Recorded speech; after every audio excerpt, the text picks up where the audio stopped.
Swedish nuclear power plant workers being tested for radioactive contamination today. They mistakenly believe the source of radiation may be at their own plant.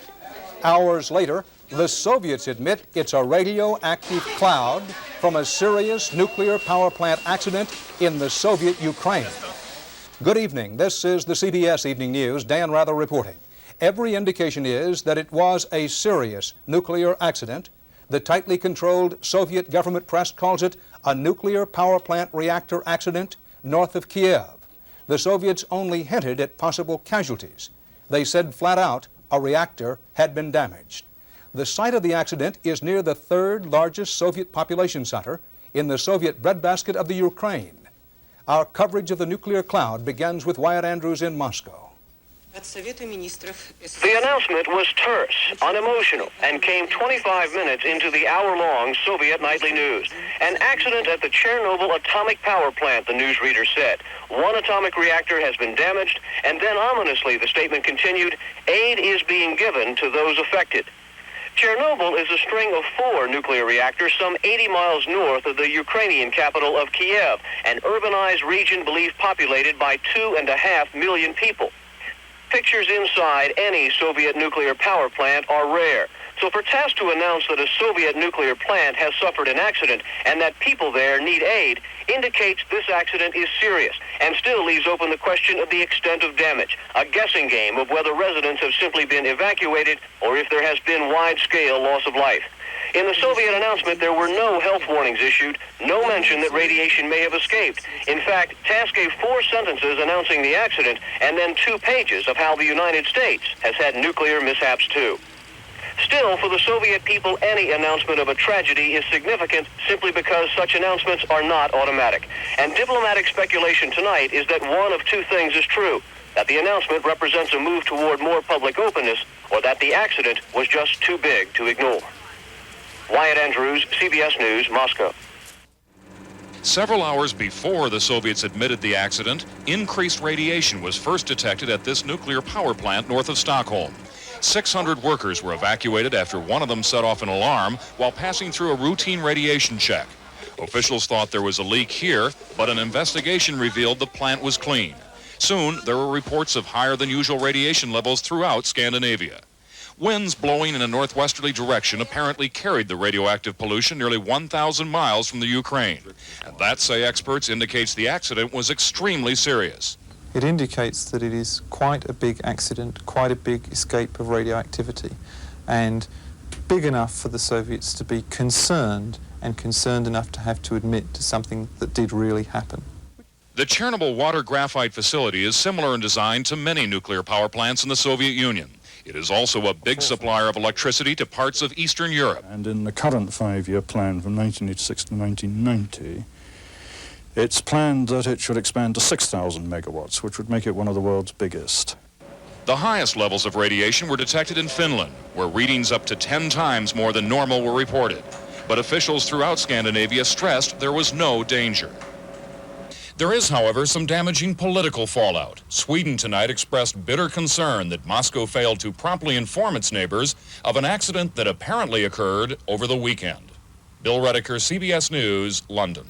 The Soviets claim this is the first major nuclear accident in their country. Actually, it appears to be the first one they've reported. By many accounts, there was a major accident in 1957 at a remote nuclear fuel processing plant in the Ural Mountains. Unconfirmed reports say there were dead or injured in the thousands during that Soviet accident. Today's TASS report noted that there have been nuclear power plant accidents in the West, most notably the March 1979 accident that damaged a nuclear reactor at Pennsylvania's 3 Mile Island nuclear power plant. TMI and U.S. reactors in general are in special lead-lined containment buildings designed to prevent radiation leaks. But Stanley Arbach of the U.S. government's Oak Ridge Laboratories and an expert on the Soviet nuclear program told me today that that sort of safety measure is not routine in the Soviet Union. Well, you've got to remember these are unshielded reactors. The Russians are unique in this respect, quite different than our reactor construction. And I would based on what I heard of the TASS announcements, except the fact that they had an accident in one of those unshielded reactors, which by itself then would have caused a significant release to the surrounding environs. Doctor, will there be any fallout or radiation in the United States? The amounts are going to be infinitesimally small.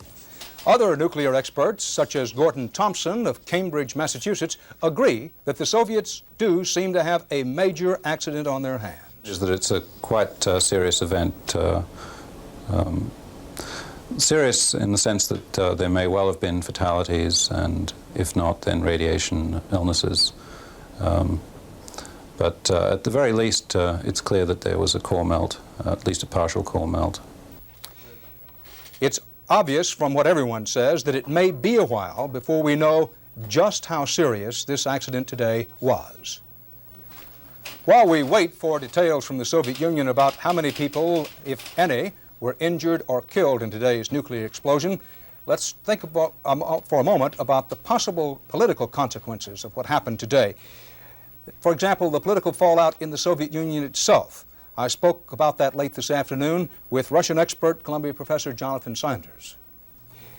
Why have the Soviets admitted this time when we know they've had other accidents and didn't admit it? Number of reasons, Mr. Rather. First of all, I think that they got caught. The radiation was drifting over Scandinavia. Second of all, I do think it is in light of the Gorbachev way of doing things. Third, they don't want to stonewall and look bad in front of their Western European audiences who are paying a lot of attention to what the Soviets are doing. And fourth, they really have a problem and they're going to have to deal with it, and they may need their people's help. What are the ramifications of this on nuclear negotiations, East and West? I think it's certainly an embarrassment for the Soviets. They've had a moratorium on testing. Now they're releasing radiation into the atmosphere unwanted. It's a very unwelcome development for them. Second of all, I think that for the Soviets, this makes them look like they're not totally in control of things, and they are so compulsive about having control. Professor Sanders and officials in the U.S. government say that they are inclined to believe the Soviets when the Soviets announce officially that what happened today was a nuclear reactor power plant accident.